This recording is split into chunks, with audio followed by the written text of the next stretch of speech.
Olá, boa noite para você. Está no ar mais um programa Nossa Gente.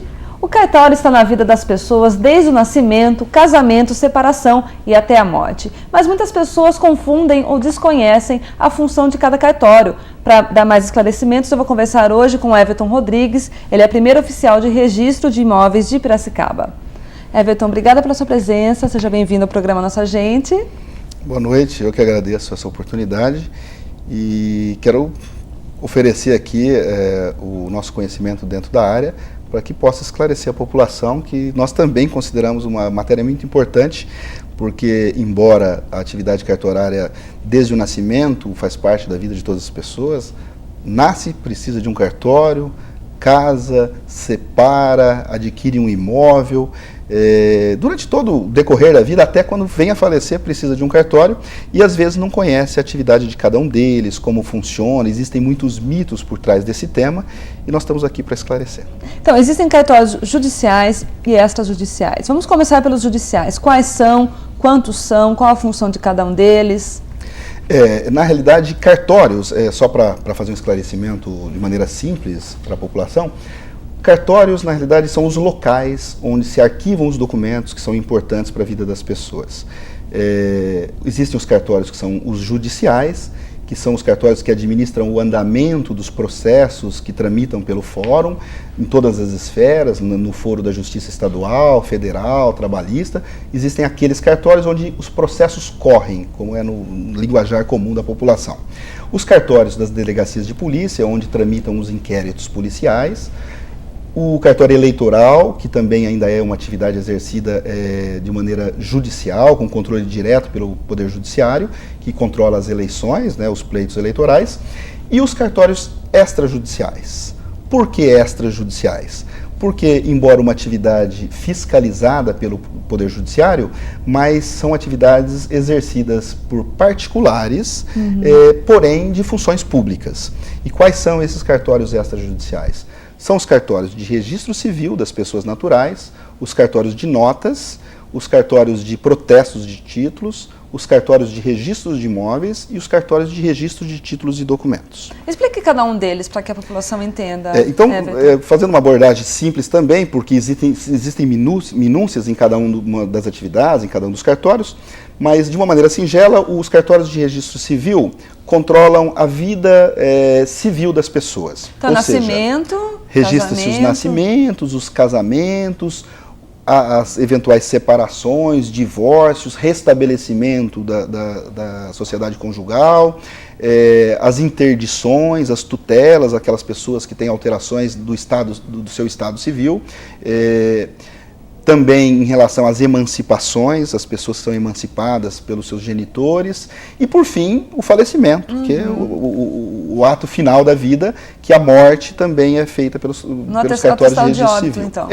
E existem comunicações entre os cartórios, então a pessoa que se casa num determinado cartório, é feita a comunicação para o cartório onde ele nasceu, de maneira que lá no assento de nascimento dele tem uma anotação que ele se casou em tal lugar, depois quando se divorcia a mesma coisa. Qualquer alteração até o falecimento, essas comunicações são trocadas de maneira a existir um amarramento dessas informações. São quantos cartórios de registro civil? Aqui em Piracicaba são 3 cartórios de registro civil, dentro da sede do município. Que um número suficiente? É um número suficiente, em decorrência do volume de serviço para cada um dos cartórios. Os cartórios atendem de maneira satisfatória.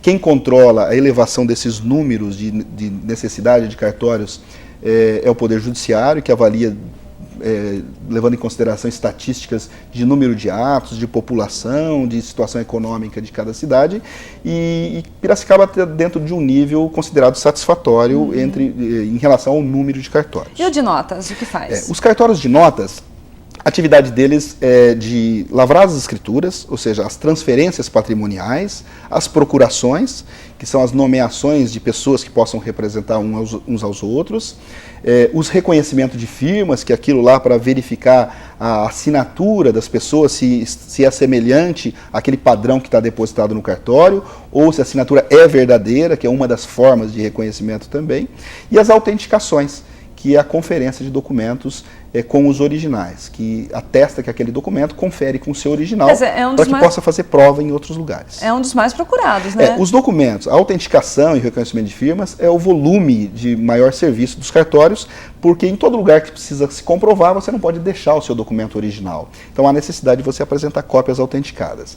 Muitos desses atos vêm sendo dispensados pela legislação, as conferências são feitas pelos próprios órgãos que recepcionam esses documentos, mas como ainda isso está arraigado dentro da nossa cultura, e muitos órgãos, muitos concursos públicos, muita documentação de negócios exige a apresentação de cópias autenticadas, de documentos com firmas reconhecidas. Por isso são 4 cartórios. Aqui em Piracicaba, os cartórios de notas são 4, e também a atividade de reconhecimento de firmas, autenticação de documentos e procurações também é atribuída aos cartórios de registro civil.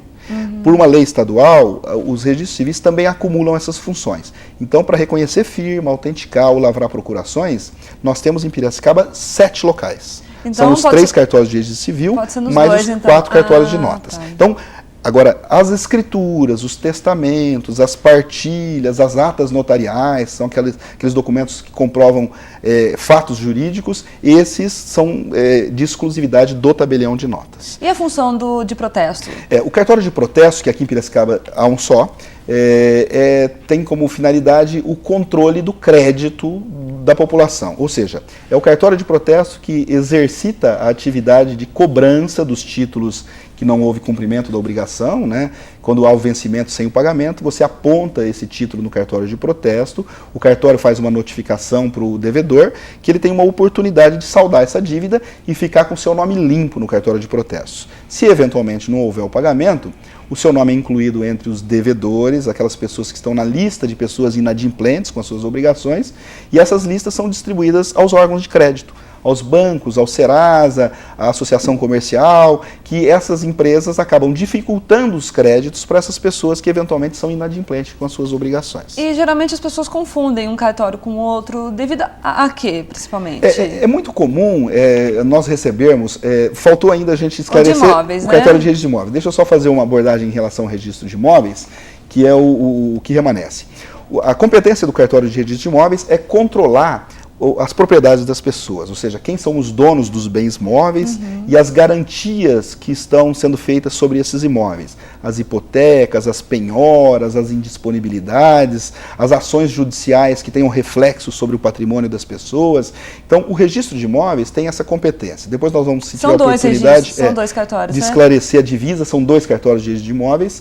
Na cidade, a competência do registro de imóveis é territorial, é uma divisa de espaço físico da cidade, em 2 partes, depois nós vamos esclarecer como funciona isso. O registro civil também tem uma divisa territorial, e os cartórios de notas e a atividade de reconhecimento de firma e autenticações dos registros civis, esse não tem competência dividida, ou seja, você pode optar pelo cartório da sua confiança, aquele que melhor lhe atende, aquele que presta um serviço de qualidade, é a sua opção. Agora, de imóveis já tem escolher. O registro de imóveis há o limite territorial, ou seja, aquele que tem uma propriedade em um determinado local na cidade, só um cartório que tem competência sobre aquele imóvel, e é lá que ele tem que tirar certidões, que controla quem é o proprietário, onde tira certidões negativas de imóveis ou negativas de ônus sobre os imóveis. Aqui em Piracicaba, como ficou a divisão? A divisão territorial dos cartórios de registro de imóveis é interessante, até eu creio que a população conhece muito pouco sobre isso. Nós temos nos 2 cartórios de registro de imóveis, um deles está sediado aqui no Centro Empresarial no Mário Dedini, que era onde era a sede antiga da Dedini, onde funciona também a Receita Federal, e o outro na Rua Benjamin Constant, quase na esquina com a 13 de Maio. E esses 2 cartórios têm a competência dividida da seguinte maneira.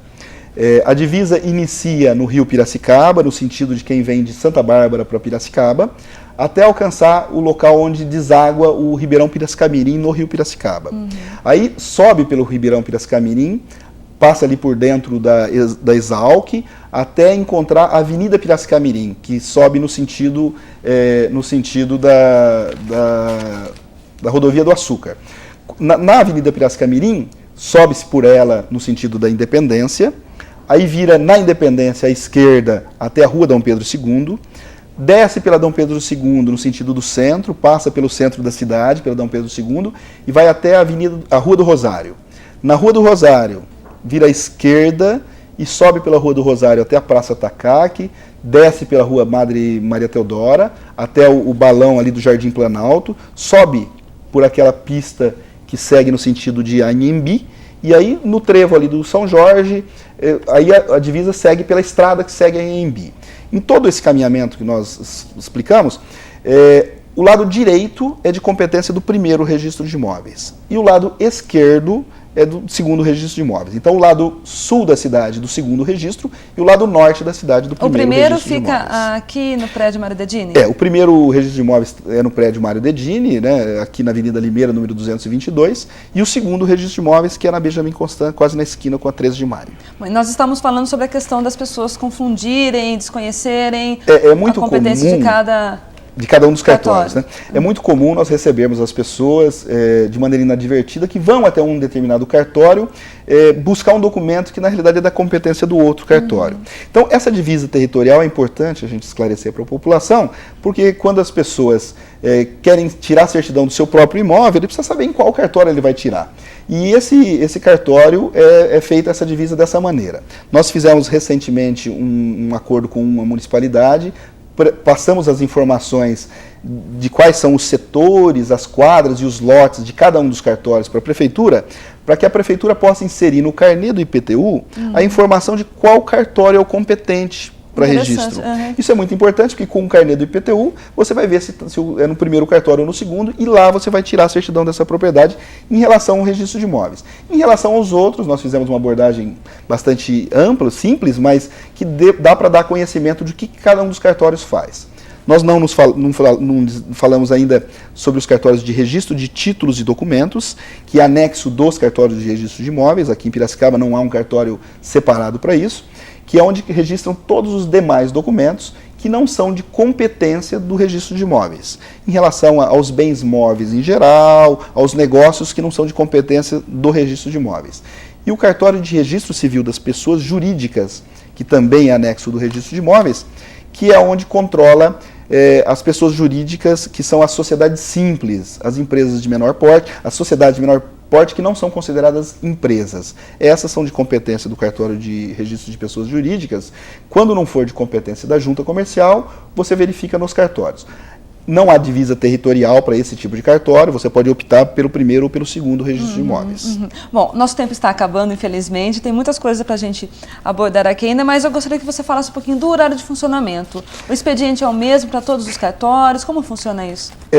Na realidade, a legislação exige que se tenha um atendimento voltado ao público de no mínimo 6 horas.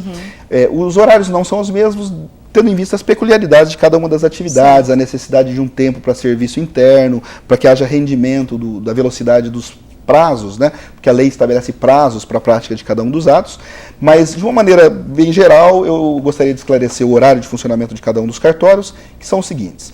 O cartório eleitoral atende ao público das 10 às 16 horas, os cartórios de registro civil das pessoas naturais das 9 às 17 horas, os de notas também das 9 às 17 horas, o de protestos das 10 às 16 e os de registro de imóveis das 11 às 17 horas. De imóveis das 11 às 17 horas. Para finalizar, como anda a situação dos cartórios hoje no que diz respeito a equipamentos, a estrutura? Existe muita morosidade no atendimento, muita burocracia ainda?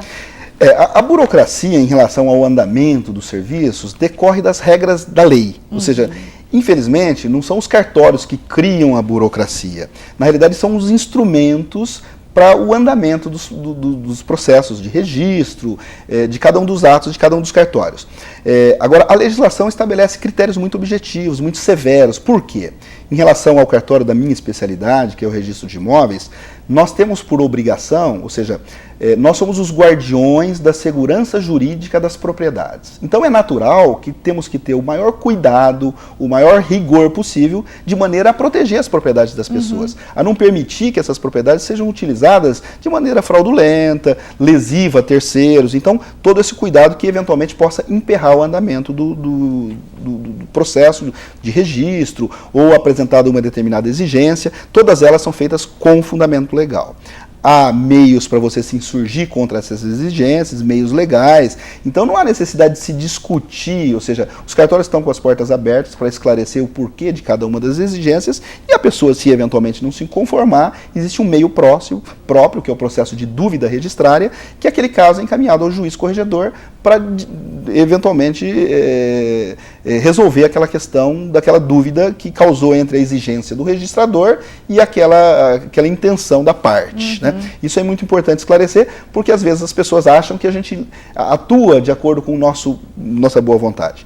A nossa boa vontade era poder registrar o mais rápido possível e resolver o problema das pessoas, com certeza. Mas nós temos obrigações legais que vinculam a nossa atividade. É muita responsabilidade também, A responsabilidade é nossa. O patrimônio das pessoas está nas nossas mãos. Everton, obrigada pela sua presença. Muito obrigada pelas informações. Foi um prazer. Tendo uma outra oportunidade, eu gostaria de esclarecer a respeito da atividade, maneira de ingresso, porque o ingresso na atividade é feito por concurso público, e vou estar à disposição aqui para esclarecer aquilo que for conveniente à população. Boa noite para você. Boa noite, muito obrigado.